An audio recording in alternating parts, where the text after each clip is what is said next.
Shalom pemirsa CPN Indonesia semua, bertemu lagi dalam pembahasan buku Agama yang Bersinar, di mana buku ini diambil dari tulisan Ellen G. White. Buku ini ditulis dalam bahasa jelas, sederhana, dan indah.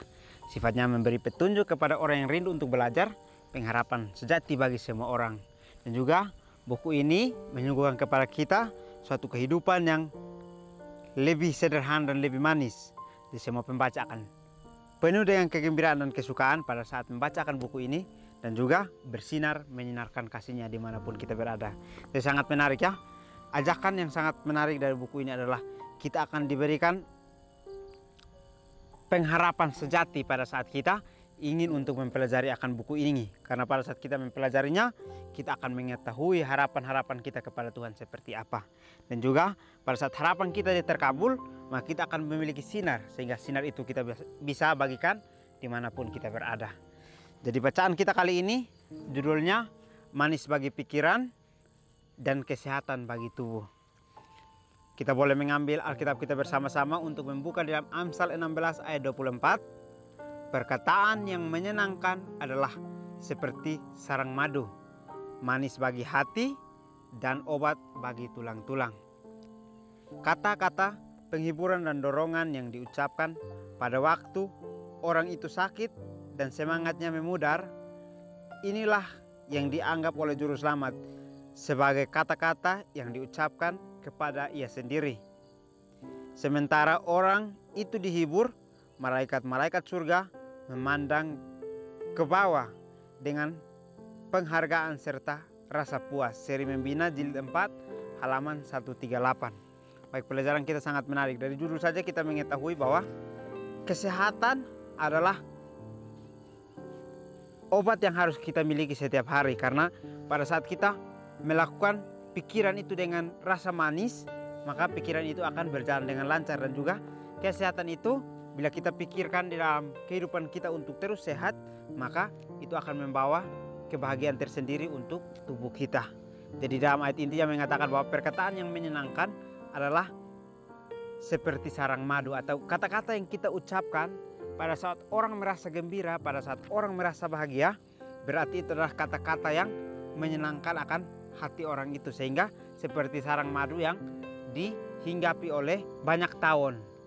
Jadi pada saat sarang madu itu dihinggapi oleh banyak tawon, maka itu akan terasa lebih manis lagi karena madunya akan bertambah banyak. Dan begitu juga manis bagi hati dan obat bagi tulang-tulang kita. Jadi pada saat kebahagiaan orang itu muncul dan dia sangat bahagia, maka itu akan membawa kebahagiaan tersendiri dalam hati kita dan juga membawa kesehatan kepada mental kebenaran kita.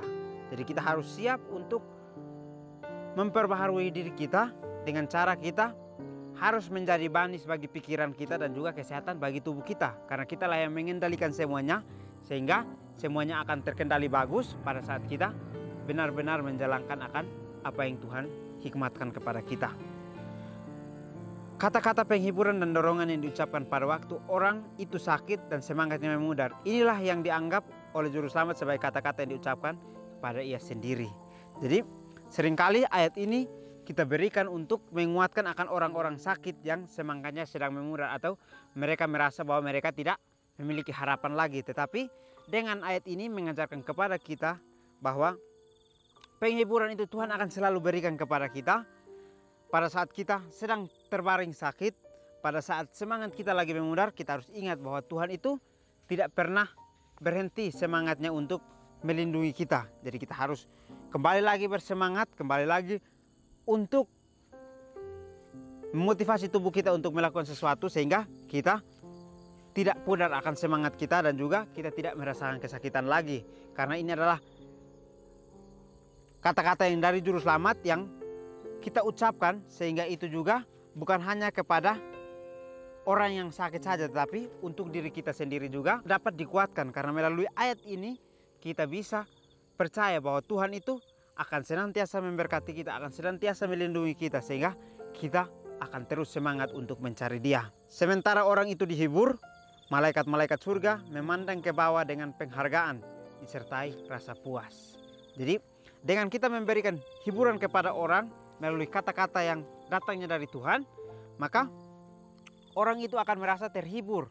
orang itu akan kembali memiliki semangat lagi, yang mungkin semangatnya kali ini lagi memiliki kusut atau memudar, tetapi pada saat kita memberikan semangat yang melalui Tuhan hikmatkan kepada kita, maka dia akan kembali terhibur dan semangat lagi. Sehingga pada saat malaikat-malaikat itu melihat dari surga, mereka melihat akan orang itu sudah terhibur, maka mereka juga akan memberikan penghargaan serta rasa puas kepada kehidupan kita dengan cara kita bersyukur. Rahmat Tuhan adalah untuk mengendalikan perangai serta suara. Hasilnya akan terlihat dalam kesopanan serta kelembutan yang ditunjukkan oleh saudara kepada saudara, dalam kata-kata yang ramah dan membesarkan hati. Seri Membina jilid 5 halaman 70. Baik, jadi sangat menarik ya.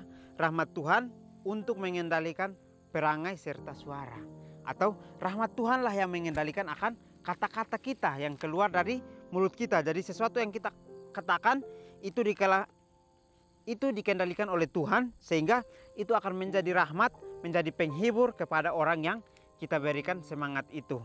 Jadi hasilnya akan terlihat dalam kesopanan dan kelemah lembutan. Jadi kalau pada saat Tuhan menuntun kita, pada saat Tuhan memberikan hikmat kepada kita, lalu kita mengucapkan akan hikmat itu, maka hasilnya akan terlihat sangat sopan dan juga memiliki kelemah lembutan yang ditunjukkan kepada saudara dari saudara. Jadi sangat menarik ya. Pada saat saya membicarakan kepada saudara saya dengan sesuatu hasil yang berbuah dari rahmat Tuhan, maka hasil itu akan terlihat sopan dan memiliki kelemah lembutan. Jadi kata-kata yang ramah akan membesarkan hati kita. Jadi dengan kata-kata yang kita ucapkan, ini adalah kata-kata penghiburan yang memberikan hiburan kepada saudara kita. Tetapi bukan hanya menghibur saudara kita saja, tetapi kita menghibur akan diri kita sendiri, yang akan terus membuat kita untuk terus berpikir bahwa pikiran kita harus berpikir sesuai dengan apa yang Tuhan inginkan. Sehingga pada saat kita berpikir sesuai dengan apa yang Tuhan inginkan, kita mendapatkan kesehatan bagi tubuh kita sendiri, atau tubuh kita akan menerima satu pengalaman baru. Sehingga pada saat kesehatan itu ada, maka kita merasakan bahwa pertumbuhan akan kebenaran itu akan terus ada dalam kehidupan kita. Pengaruh pikiran pada tubuh, demikian juga pengaruh tubuh pada pikiran harus ditekankan. Kemarahan yang mempunyai efek menekan dan menusuk, ketidakpuasan, mementingkan diri, atau kenajisan, dan sebaiknya kuasa memberi hidup akan terdapat di dalam kegembiraan. Hal tidak mementingkan diri dan berterima kasih juga harus ditunjukkan. Perkataan yang menyenangkan adalah seperti sarang madu, manis bagi hati, dan obat bagi tulang-tulang. Seri Membina jilid 3 halaman 181. Baik, di akhir pelajaran kita sangat menarik, dikatakan bahwa pengaruh pikiran pada tubuh. Jadi pada saat kita ingin melakukan sesuatu, maka kita akan pikirkan terlebih dahulu, dan tubuh kita akan melakukannya. Dan juga bukan hanya pengaruh tubuh yang hanya timbul dalam pikiran kita, tetapi semuanya saling bertolak belakang, atau semuanya harus berjalan selaras. Jadi pikiran bisa mempengaruhi tubuh, tubuh juga bisa mempengaruhi akan pikiran. Sehingga di awal kita pelajari tadi dikatakan bahwa orang yang sakit dan semangatnya memudar, dia merasa bahwa tidak memiliki pengharapan lagi. Itulah yang terdapat dari pikiran, sehingga bisa menjalur ke arah tubuhnya, sehingga tubuhnya tidak memiliki pengharapan lagi untuk kembali sehat. Tetapi pada saat kita memberikan hiburan itu, maka dia akan kembali lagi berpikir bahwa pikiran dan tubuh saya adalah kendala saya untuk tidak kembali sehat.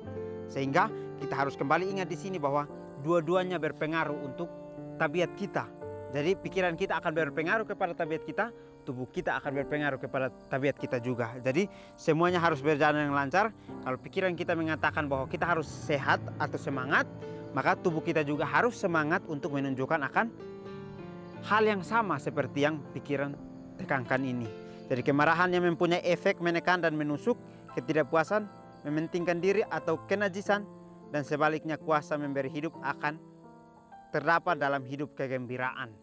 Hal tidak mementingkan diri dan berterima kasih juga harus ditunjukkan. Jadi sangat menarik ya. Pada saat pikiran kita dan tubuh kita membawa kita kepada sesuatu hal yang tidak sesuai dengan kehendak Tuhan, maka kita akan setiap hari memiliki kemarahan yang memiliki efek yang menekan dan menusuk. Sehingga kita setiap hari pada saat kita menjalani kehidupan kita, kita merasa tidak puas, kita seringkali mementingkan akan diri kita, dan juga kenajisan yang seringkali terjadi dalam kehidupan kita. Tetapi kalau kita menjalankan apa yang Tuhan hikmatkan kepada kita, maka kita akan memiliki kuasa memberi hidup itu, di mana akan terdapat kegembiraan di dalam kehidupan kita. Kita tidak akan mementingkan diri kita sendiri, lalu kita juga akan berterima kasih. Sehingga inilah yang harus kita tunjukkan kepada Tuhan. Jadi kita harus gembira setiap hari. Kita harus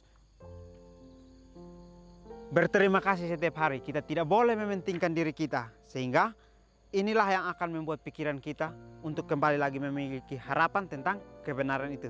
Tetapi kalau pada saat kita menjauh dari kebenaran, maka pikiran kita akan membuat kita terus untuk marah, untuk merusaki akan tabiat dan karakter kita, dan juga kita tidak akan puas, dan juga kita selalu mementingkan diri kita atau keinginan kita lah yang harus terpenuhi. Jadi perkataan yang menyenangkan adalah sarang madu, manis bagi hati dan obat bagi tulang-tulang. Jadi perkataan yang diucapkan oleh Tuhan ini adalah perkataan untuk menghibur kita, memberikan kita semangat lagi. Sehingga pada saat kita semangat, maka kita dengan perkataan-perkataan itu akan membahagiakan akan hati kita, dan juga tulang-tulang kita akan kembali sehat, dan kita akan semangat untuk mengambil satu keputusan bahwa kita harus kembali lagi untuk menjadi sehat. Jadi manis bagi pikiran dan kesehatan bagi tubuh ini adalah tindakan pola pikir kita yang harus kita pikirkan. Karena pada saat kita berpikir untuk kembali mendapatkan pikiran yang sehat, maka kita harus lakukan itu dengan sungguh-sungguh. Tetapi pada saat kita berpikir tidak sehat, marilah kita meminta kepada Tuhan, karena semangat kita tentang kebenaran sedang memudar. Tetapi kita minta kepada Tuhan untuk Tuhan cukupkan lagi, supaya kita bisa melanjutkan akan aktivitas sehari-hari kita dengan semangat yang sama seperti yang Tuhan berikan pada semua orang. Mungkin ini saja pelajaran yang dapat saya bahas. Kiranya kita bertemu lagi di pertemuan selanjutnya. Kiranya Tuhan Yesus memberkati kita semua.